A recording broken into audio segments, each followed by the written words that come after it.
what you're looking for. It's me, the LP. It's time.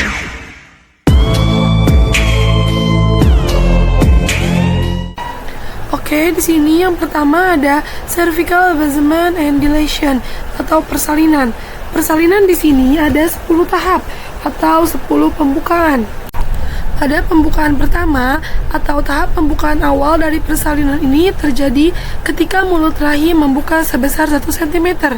Saat mengalami kontraksi dapat membuat ibu hamil merasa mual dan nyeri pada panggul.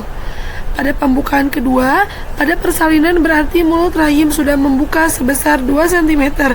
Hal ini masih tahap awal dari persalinan yang dapat terjadi dalam waktu berjam-jam. Kontraksi ini akan lebih sering dan disertai perut mual dan kram. Pada pembukaan ketiga, mulut rahim sudah membuka sebesar 3 cm.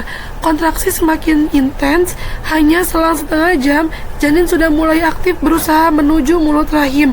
Saat ini terjadi, ada baiknya langsung menuju tempat persalinan. Pembukaan keempat. Pada tahap ini, ibu hamil akan merasakan jika mulut rahimnya semakin terbuka. Momen ini dapat menyebabkan ibu hamil mengalami pecah ketuban. Pada pembukaan kelima, pembukaan ini dapat menimbulkan durasi kontraksi lebih lama dari sebelumnya, terjadi sekitar 1-5 menit. Pada pembukaan ke-6, pada tahap ini kontraksi semakin intens. Ahli medis yang mengurus persalinan sudah dapat merasakan kepala janin saat memasukkan tangan ke rahim.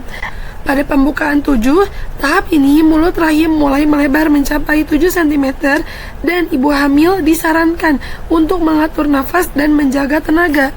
Pada pembukaan ke-8, pada tahap ini pembukaan pada serviks sudah mencapai 8 cm dan kontraksi yang terjadi semakin tidak tertahankan.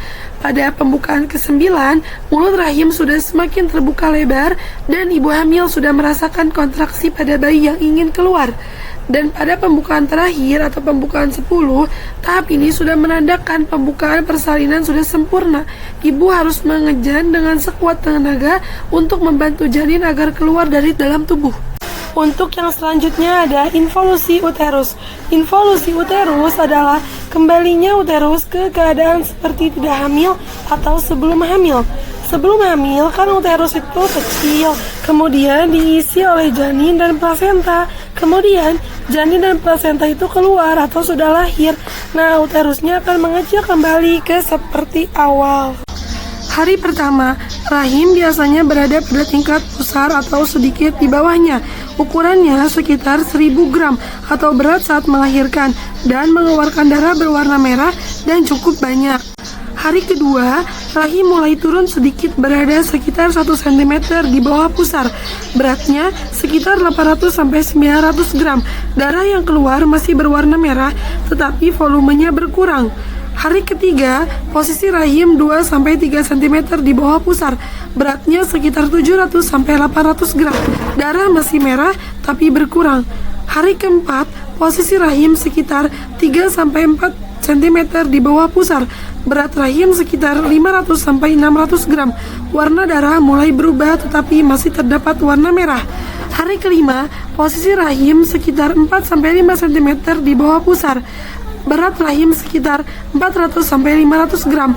Warna darah mulai beralih ke lochia serosa atau coklat kemerahan. Hari ke-6, rahim sekitar 5-6 cm di bawah pusar. Beratnya sekitar 300-400 gram. Warna lochia atau darah nifas semakin cerah, lebih banyak berwarna coklat atau pink.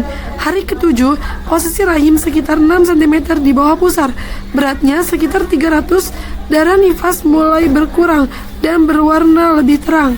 Hari ke-8, posisi rahim sekitar 7 cm di bawah pusar. Beratnya sekitar 200-300 gram. Lochia semakin cerah menunjuk ke lochia alba atau putih kekuningan. Hari terakhir atau hari ke-9, rahim hampir kembali ke posisi normal di dalam panggul. Beratnya sekitar 200 gram dan warna lochia semakin terang, menjadi ringan dan jumlahnya berkurang. Lalu yang selanjutnya ada tahapan darah nifas. Tahapan darah nifas dibagi menjadi 4. Ada lochia rubra, lochia sanguinolenta, lochia serosa, dan lochia alba. Lochia rubra berlangsung 1-3 hari, berwarna merah kehitaman. volume seperti haid berat, darah keluar bersamaan dengan sisa jaringan plasenta, lanugo, dan meconium. Lalu yang selanjutnya lochia sanguinolenta. Lochia sanguinolenta berlangsung 3-7 hari, berwarna merah muda, volume mulai sedikit, darah keluar bercampur lendir. Lalu yang selanjutnya lochia serosa. Lochia serosa berlangsung 7-14 hari, berwarna kuning kecoklatan, volume lebih sedikit, darah keluar mengandung sisa hormon dan sel darah putih. Lalu yang terakhir ada lochia alba. Lochia alba berlangsung lebih dari 14 hari, berwarna putih bening, merupakan tahap pemulihan, cairan mengandung selaput lendir, serviks, dan serabut jaringan yang mati. Untuk yang selanjutnya ada mekanisme kerja prolaktin dan oksitosin ketika menyusui. Ketika sang bayi lapar, ibu akan memberikannya ASI. Hisapan bayi merangsang saraf di payudara ini tersambung ke hipotalamus. Hipotalamus ini terletak di otak untuk memproduksi hormon oksitosin yang merangsang kontraksi otot di sekitar saluran dan kelenjar payudara. Nah, hipotalamus ini memberikan sinyal ke pituitari posterior. Nah, ada dua, ada pituitari posterior dan ada pituitari anterior. Pituitari posterior ini adalah bagian belakang yang berfungsi untuk menyimpan dan melepaskan hormon yang dibuat di hipotalamus. Terus, kalau misalnya pituitari anterior ini bagian depan kelenjar, dia ini lebih besar dari pituitari posterior, berfungsi untuk memproduksi dan menyimpan dan melepaskan hormon. Nah, kalau pituitari posterior ini menghasilkan oksitosin. Oksitosin ini yang diproduksi di hipotalamus di otak yang berfungsi untuk membantu pelepasan ASI setelah melahirkan. Nah, terus si oksitosin ini menghasilkan kelenjar susu. Kelenjar susu ini adalah kelenjar tambahan pada sistem reproduksi yang menghasilkan ASI.